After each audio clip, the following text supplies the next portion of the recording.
Hello guys, welcome back to Paisa, Bolta. Today I'm joining with ALBIN brother for today's content. So today's content is going to be how is Indian market trend is going nowadays. I'm going to ask him about that. He's going to say what are all the ups and downs that is happening in the Indian market. So welcome to the show, ALBIN bro. Yeah. So today I'm going to ask you about how the Indian markets are going, market trends are going right now, because there is a war in the Middle East countries. So how it is affecting other markets comparing to Indian markets. Okay. So KESHAV, as you said, for the last few weeks, the Indian market is in a correction phase. Like around $5 billion. The foreign institutional investors have pulled out nearly $5 billion in the last few weeks. But after the war, the phase has changed. Like they are pulling out the money from Middle East market because, as you rightly said, there's a war in the Middle East, and right now the Israel has signed a ceasefire agreement. Okay. As of now. Okay. As of now, they have signed a ceasefire agreement with Gaza. That there won't be any war for the temporary period. Okay. Because the US President, Mr. Joe Biden,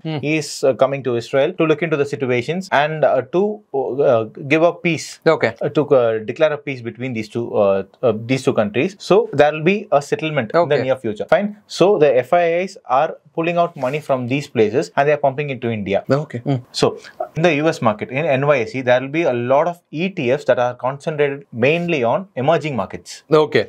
So the emerging markets like India, even Chinese are considered to be emerging markets in the future because Chinese have a lot to explore. Okay. They are supplying to the entire globe. They are manufacturing a lot. They are supplying to the entire globe. But as of now, they are in a recession phase because their real estate is deliberately in a bad situation. Yeah, it's a very bad situation, and all the sectors are facing like a recession period. Are in a recession period. So all the FIIs are looking into the Indian prospects. Okay. But the biggest problem we are having in the near future is election. 2024, we have the union election, and we have some 5 state elections as well before that. So there is a political turbulence in Indian market, but even though there's a political turbulence in the Indian market, the FIIs are very much interested in Indian markets because the large cap companies are performing very well. Because yesterday, like Monday, we had a couple of our companies that are in our bucket list. Okay. Like HDFC and Federal Bank. They have released their quarterly reports, and HDFC, this is the first report after their merger. So they have met the analyst expectations. Okay, the net profit is great. Their net interest margin is good. Even for Federal Bank, the net interest margin is good. So their quarterly results are positive. And there's tension in the Middle East market. So the FIIs are now looking into India and they are pumping in money. They have pulled out some $5 billion, but they are investing now in millions. So in the future, like we'll be able to touch some 20,000 mark. That's the all-time high that Indian market has gone till date. So they will breach the 20,000 mark in the near future, but then it will be overvalued at that point in time. So now it's in a correction phase. My prediction is like in the near future, like in the next 10 days, there will be a slight up and down in the Indian market because of the commodity prices. Okay. When the war began in the Middle East, price of crude went up. Spiked high. It spiked. Next to that, gold prices.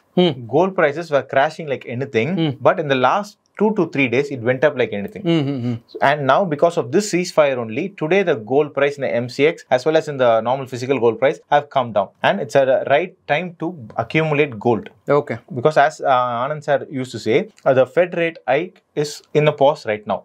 Okay, so the USD is very strong. So the value of gold has come down. But the physical gold in India is at a very high price right now because of the devaluation of Indian rupee. And the RBI is selling the forex reserve to keep it at 83.24 or 83.27. But in the near future, it will be breaching 90 mark and even 100 also. A dollar equal to 100 will be happening in the near future for sure. As you rightly said, I want to ask another question. We already talked about a company called Delta Corp, which is a gaming company. Yeah. And our Indian government also issued an GST notice on them. So what is the situation right now? What is going on with the Delta Corp company? Okay, right now they are in a 52-week low. Even now they are overvalued.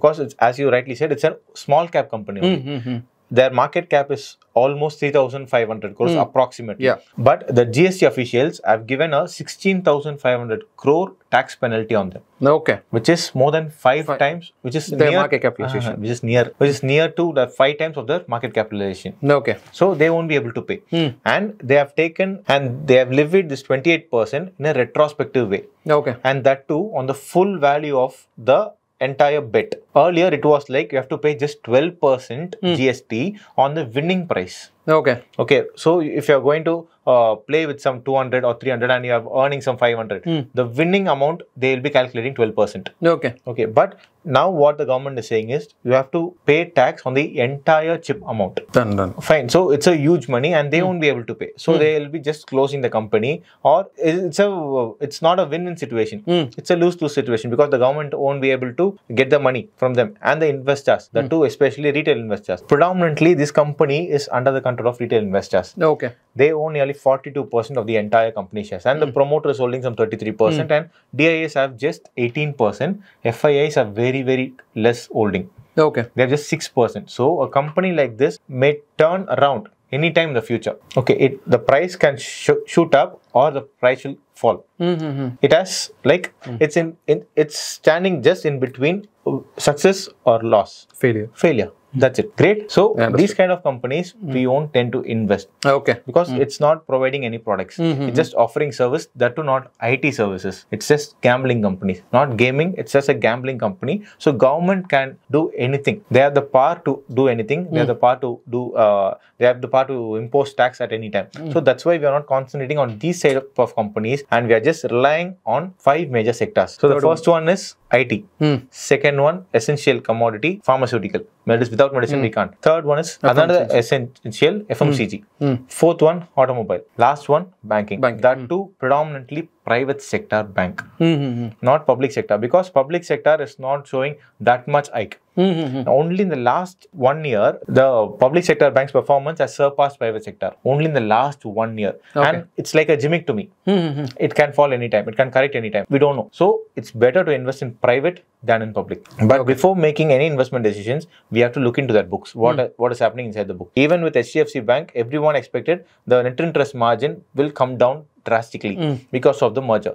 But it bet the analyst expectation and they gave a very good result. So in the future, in October 28th, I guess, IDFC First Bank is releasing their quarterly report. Let's wait for that. After that, ICICI Bank. Today is ICICI Bank's report. And we have a lot of reports coming in the future. Okay. We'll be discussing about it in another video. Okay. So first of all, thank you for joining with me today to share this kind of informations with our audience. So hope you guys found this video informative as well as entertaining. And don't forget to subscribe our channel, like, share and subscribe. Thank you. Thank you all. Don't forget to hit the bell icon.